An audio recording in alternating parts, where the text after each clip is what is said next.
Hi guys, welcome to my channel. My name is Tatiana and I was a 2024 destination wedding bride. I'm so excited to have you here in today's video. We're gonna talk all things destination wedding 101. I'm gonna share with you our experience of planning our wedding for over 100 people in Mexico, as well as all of the tips that I could think of. Whether you're on the fence and still deciding if a destination wedding is for you, and if it is, everything we learned along the way. Things that we did that we loved, things that we wish we had done, and all of the lessons throughout the planning process, the weekend, and the wedding itself. So I hope you walk away from today's video with a lot of notes, insights, and value to help make your wedding planning process a lot more easier, because planning a wedding is a lot, especially if you decide to do it out of the country, but it is so worth it. So make sure to save this video and subscribe. I do have a few other videos relating wedding content on the channel to help you out, and I'll make sure I'll link anything I reference throughout the video below in the description. But for now, let's get into it. Actually, before we get started, let me share with you where we got married, why we chose a destination wedding, how we chose the resort, and the first few steps of the planning process. So we got married November 9th at Dreams Playa Mujeres, Mexico, and it was the best decision ever. We had the most amazing time that we could have ever expected, if not more. I'll make sure to link our wedding vlog here and insert some footage so you can kind of see what our wedding looked like. But it was just everything that we could have ever dreamed of, if not more. If this is a location that you're considering, cannot recommend it enough. Highly do so. And if it's not, totally cool. There's so many other resorts and locations that are just as amazing and beautiful, and this place just has such a special place in our heart.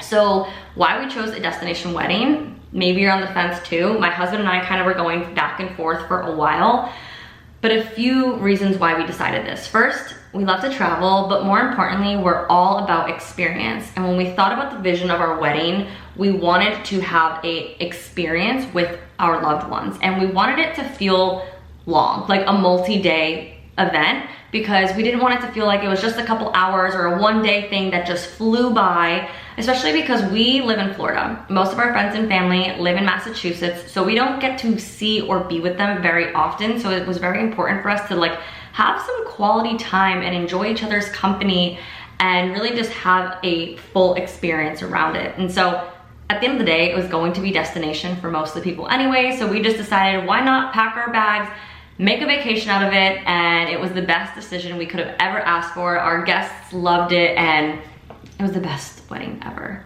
I will say we also have very big families and friend groups, so budget did play a role, and this allowed us to be able to have the wedding we wanted at a little bit more of affordable cost.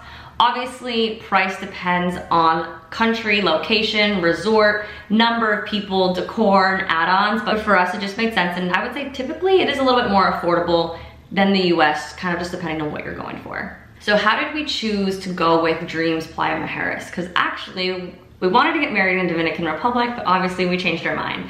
So the first thing we did is that we got really clear on the vision of what we wanted our wedding experience to look like and feel like, and kind of just created a Pinterest board around that. And then we just did a ton of research on Google, looking at different resorts, YouTube, Instagram, TikTok, on just other people's content and their own wedding experiences, and it kind of helped us narrow down certain resorts that we were thinking about. We also read all of the reviews and joined a few Facebook groups just to kind of get a gist. From there, we got in contact with a travel agent that was able to give us more detail and brochures around the resort's wedding packages, what it entailed, the amount of guests they could hold, because that was a big deciding factor. And that's how we were able to narrow down our resorts and then actually make the decision to go to Mexico versus the Dominican, just based on the resort that could fulfill all of our buckets. And it did. It surpassed our vision. Best experience I've ever had. So let's dive into the tips. My first tip, whether you're still deciding if destination is for you or not, and if it is, do an all-inclusive resort. It is like a one-stop shop. It is so much easier to plan because the majority of your vendors are there, and I think it just makes the experience full. It's all you can eat food and drinks, and your guests just get to come and experience a vacation, and you guys get to be together and have quality time. And it's just, I think, the most enjoyable thing to be able to have an easier planning process and a really great experience with your guests, Because the other option is you can do an outside venue, and most likely you have to hire out outdoor vendors, kind of like if you were to do it here in the US, where they don't have vendors in-house. And that's great, but that's like a lot of communication and research on vendors in a location that you're not there to meet and greet. And I don't know, I just feel like it makes the planning process a little bit more hectic. I have been a guest at a wedding like that, and it was absolutely beautiful, but it is a lot more effort and time consuming to plan a wedding like that. We're an all-inclusive, they have a wedding team department, they had everything I needed, and it was just so easy. And I loved that everybody just got to stay in the resort. We didn't have to bus people out or worry about transportation. I just say, do all-inclusive. And a sub tip from that is if you do all-inclusive, something you want to keep in mind is some resorts do require bands where some don't. This allows them to kind of track like who's a part of the resort and who's not. The Dreams and Secrets line do not require like a wristband, and I loved that because honestly, I think they're a pain in the butt. I didn't want them in pictures or content or anything throughout the weekend. It's just a personal preference. It's not a deal breaker, but just something to keep in mind that some resorts do require that. And I don't know, you gotta weigh out the pros and cons. My second tip when it comes to deciding a resort and a location is to read the TripAdvisor's reviews. People actually take their time to review these resorts as a whole. Some of them will add in if they had a wedding there, at least I did, and I found some of them for a few of the resorts. Read them and take them seriously, but also with a grain of salt. They're gonna be super helpful to let you know what the vibe is, how friendly the staff, the cleanliness, the overall experience, and also realize there are sour apple people who leave bad reviews because they just had a bad experience. And sometimes it's not truth for the overall experience. So weigh it out, but I highly, highly recommend you do the research through TripAdvisor. I would also recommend joining Facebook groups for those resorts so you can learn a little bit more of brides who actually experienced weddings at those resorts and read their reviews. And you can also look at YouTube, TikTok, Instagram to kind of get behind the scenes, people's experiences. You can DM people. I've been DM'd so many times around my experience around the wedding. So just do your research. It can really help you with deciding a resort and also the wedding planning process and making sure you're choosing the right place for you, your guests, and your vision. Next important tip is to use a travel agency. Yes, you can totally plan your wedding with the wedding department itself at the resort. However, the communication isn't the best. They typically reach out 3 months, at least is what my experience was, for the wedding planning process, and the communication can just be very slow. So for me, the travel agent allowed there to be that middleman that could answer a lot of questions, that could get in contact, that could do the contract, deposits.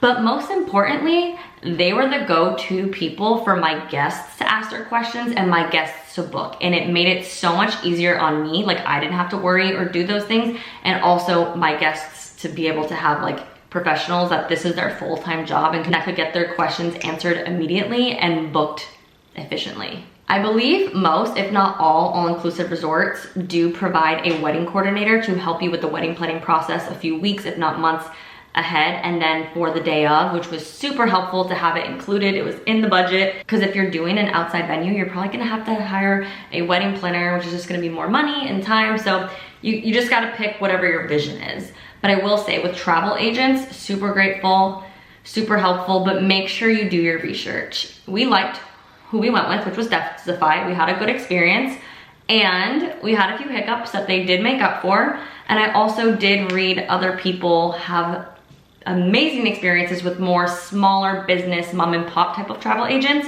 At the end of the day, we didn't do our research. We kind of just went with the first travel agent that we found, and that was totally fine. Just something to know, if I were to go back and do it again, I probably would have just done a little bit more research around that. And as you're doing your research, see what the travel agents provide, because there's different packages, different comps, and you just kind of want to see what is going to work best for you.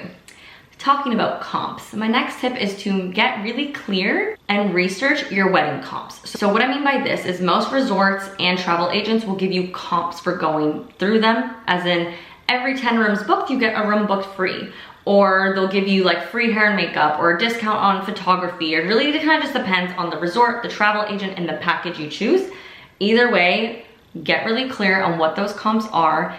Make sure they feel good for you and you'll value from them, and write them down. So when the time comes, you can follow up, because they're really busy, as are you, and you wanna make sure you get all of the comps that you were signed in contract and deserve. Let's talk in depth around my next tip, which is all around vendors. I'm gonna give you the inside scoop and maybe a loophole to help you save some money, but something you really need to keep in mind and do your research on. So obviously if you're doing an all-inclusive resort, they're going to include vendors such as like food, drink, and some decor. But then you have other vendors to think about: hair and makeup, photo, video, other decor. And so most, if not all, resorts are going to offer you in-house options for you to use, which is great, especially if they're good, you vibe with them, you like their work.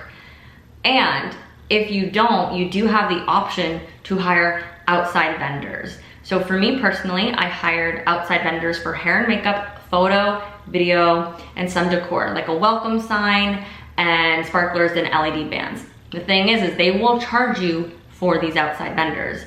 Obviously for the small business decor vendors, a small fee just because they were dropping it off compared to photo, video, and hair and makeup. So something to keep in mind, because when I signed my contract, my outside vendor was $150 a person for it.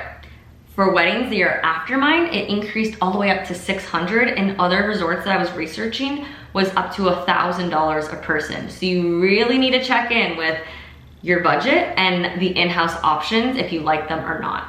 If you do decide to do outside vendors, here are a few tips. One, try to find local. I hired hair and makeup and video from local businesses in the Cancun area. For hair and makeup, I used Sarah Tamaringo. I'll put their names here. Amazing team, can't recommend them enough. And same with video, I used Frame Film Weddings. They were so good, so great to work with, and had such a great experience. For photo, here's how you can maybe do a little loophole and avoid the vendor fee. Because we actually flew her out from Texas and paid for her stay for 3 nights. And because she was like a resort guest, we didn't have to pay that outside vendor fee. I'm gonna pause here because let me just say, my photographer was absolutely amazing. Her name is Kirsten Ashley. I will link her, I'll put her name here.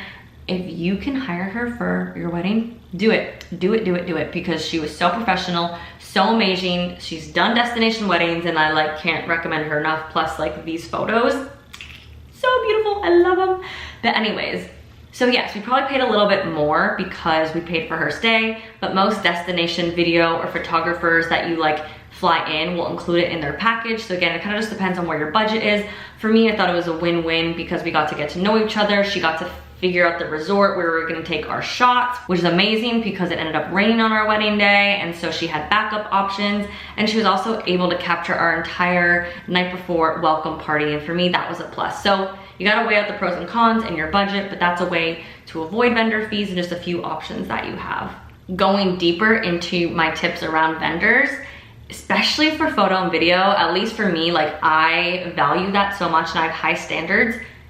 Interview them, get on a phone call or a video call and get to know their vibe, because at the end of the day, you need to make sure they can capture your vision, right? Like it's an art for them, and you have to vibe with their editing style, but also with their energy, because other than your partner who you're marrying, you are with photo and video throughout mostly the entire day, and you want people that are gonna be by your side, make you feel at ease, calm your nerves, support you if you have to make decisions, and just like bring your vision to life. So we went through a few interviews for both photo and video, picked those two, phenomenal, cannot recommend them enough. Those are my biggest tips on vendors. Next tip is around sending the invites for a destination wedding. My biggest tip is to send it out at least a year in advance and to be considerate for your guests, because a destination wedding comes with a lot of planning for people. Not everybody can just drop the money or the time like that. Some people, it requires saving, taking time off of work, and I think the more advance notice you can give, the more considerate it is for your guests so that they can plan accordingly. We personally skipped the save the dates. We just sent out our invites a little over a year in advance, and our guests really appreciated that because it gave them enough time to plan, but also it gave them the opportunity to book at a cheaper cost because it was so far in advance. Granted, not everybody did that, and some procrastinators waited a little longer, maybe even waited last minute. And let me tell you, prices will go up. So, you know, ultimately that's their decision, but to give them the option to book at a lower price, I think is one of the best things you can do for your guests personally. So I'd recommend just sending it out sooner than later. Next tip in the wedding planning process, which literally could apply to any wedding, is make a Pinterest board of everything you want your wedding to look like and feel like. This will help bring the vision to life for you, your vendors, your planners, and kind of keep things organized. I made a whole PDF actually on Canva, very specifically, of all the decor I was buying or using and how I wanted it to look and set up. And I sent it and printed it to my wedding coordinator. So that way, the day of the wedding and the festivities, they already knew what I wanted it to look like, where I wanted certain decor to be, and it really brought my vision to life. It made their job easier, and I didn't have to worry if they were going to execute my vision or not. It was black and white, to the point, and I just think the more detailed and specific you are, the more helpful it is for you, your vendors, to bring it to life so you can actually enjoy your weekend and your wedding day, and it just avoids all the stress. All right, final few tips here. Get legally married in the US. Some resorts and countries like make you jump through all these obstacles. Some require blood tests. The easiest way is to get legally married a few days before at the courthouse. Make it cute, and it's just gonna make your wedding process so much easier. Let's talk about guest lists and something to keep in mind, a lesson I learned the hard way. I thought by doing all-inclusive that I could invite everybody under the sun, and that would be great because I have a big family. However, with our package, which was the largest package they offered, it only included 100 people, and then you had to pay per person over that, which is totally fine, but again, it depends on your budget, and because of that, I had to actually limit my guest list. Something to keep in mind, something to do your research on. A few other things to note is be mindful on plus ones. My personal opinion, we gave plus ones to our friends who were dating, obviously engaged and married, and we just saw it this way. We're asking people to fly out of the country to have a vacation. We want them to actually enjoy their vacation and to be able to spend time with their partner. Obviously, if they weren't dating anybody, they didn't get plus ones, they just roomed with friends, but something to keep in mind. Also, be mindful and keep in mind the amount of people you do invite, because more people could say yes than you expect. It's happened, and you just want to be prepared, especially for your budget. There's many options that you can do here. You can wait till people start RSVPing no to see if you have some more wiggle room to give more invites. Just, you know, be careful with that. But a few other things is please be mindful and don't take it personally, the people who say no. We did have a few no's that surprised us, and also we had to remember destination weddings are a lot for people financially and time-wise, and also don't be surprised at the people who don't respond, and it kind of shows their true character. And know that some cancellations can happen last minute. We only had one because obviously people are paying, not getting refunds, but just something that can happen because things come up. So just things to prepare for. Okay, I got some rapid fire final tips for once you decide a destination wedding, the planning process. 1, have itineraries and email them out, and stay in frequent communication with your guests throughout the year in the planning process.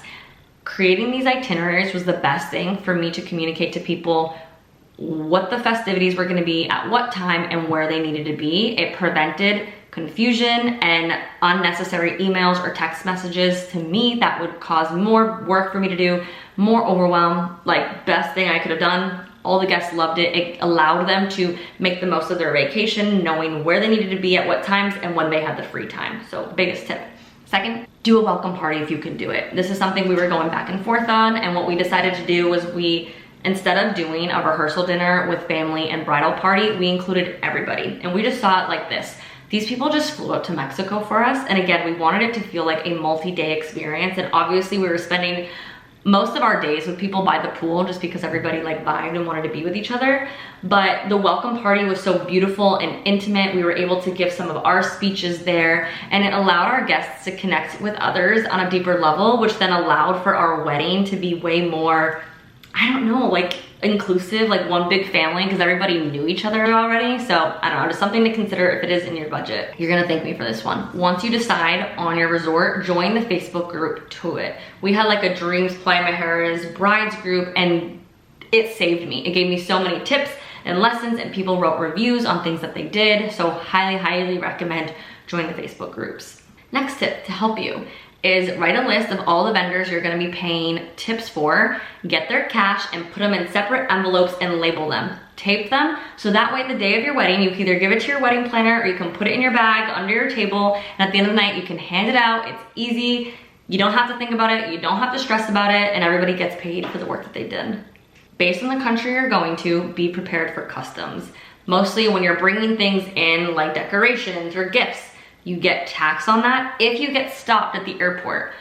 I was fully prepared. I had a letter of my wedding, what the things in my luggage was for to avoid pain, and they didn't care. So I did have to pay. It was only $50, not a big deal, not the end of the world, but just something to prepare for. Do your research on customs based on the country you're going to. All right, final few tips here. If you can do a pre-wedding visit, do it. Evan and I decided on the resort before ever visiting to it, which was very risky and ballsy, but we trusted the pictures, the reviews, the videos. But what we did do is we went in July, a few months before, and that allowed us to meet with our wedding planner, taste test, go over decor, and do a lot of like big picture wedding planning. And it allowed me to kind of like be more at ease and breathe and chill. And it was just like a fun little vacation while also wedding planning. So if you can do it, highly recommend. Most resorts will give you like a really big discount because you're obviously having your wedding there. I think ours was like 40 or 50% off. So if you can do it, ask and do it. All right, final two are for your guests that are gonna help you out so much. First one is make a PDF for your guests. I actually had someone in my Facebook group create one that I just bought. I downloaded it and I customized it. And it included information around like the resort, activities to do, restaurants, attire, because some restaurants have dress codes. I included our itinerary there of our wedding weekend festivities, times and whatnot, and a packing list, and I don't even know what more information. And this was such a big thanks thing from all my guests because it just made their life easier when it came to planning and the packing and what the weekend was gonna look like and knowing what to do, where to be, what to bring. And it saved me so much back and forth with guests by getting asked all the same things from different people. So do it. I know it's detailed and I know it's a lot, but at the end of the day, it's gonna save you time and energy, and it's going to be something your guests really appreciate because you're giving them all the information. You have to think about it. Some people have never left the country before, at least for our party, and so I wanted them to feel fully prepared to go into that weekend.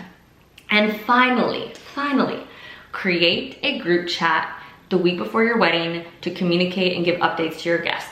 Throughout the whole planning process, I would give some frequent email updates and reminders and the PDF and the itinerary. But when it came to, okay, the weekend is here, here's a group chat for all of us to be on. So because who's gonna check emails when they're on vacation? Not many. And so I wanted a place for people to get updates of like where the bride and groom were hanging out, or if anything changed, like our rehearsal walkthrough had changed, so we had to update the bridal party. And so we personally used WhatsApp. You can do like a channel now. So we had like a big group chat and then subfolders for like family and bridal party and like groomsmen, and that was super helpful. I also was a guest to another destination wedding. They used Telegram. There are other apps and stuff that you could use too, but for us, we used that and it was amazing. Okay, just thought of 2 last minute tips. Don't kill me, but they're gonna be super helpful. 1, create a wedding email. You could do like your last name, wedding, whatever it is. This way you'll have an email with all of your communication, all your contracts, with all your vendors, the planning. You can link your wedding registry to it, and it's going to be so much easier and helpful for you. You can thank me later. And I would recommend Gmail because then you can use Google Photos. Here comes the second tip. Create a Google Photos album, which then you can link and send people the link in your email, in your group chat, or a QR code, so that all of your guests can upload their footage from the wedding and the weekend itself, so that you have all of these memories from different viewpoints.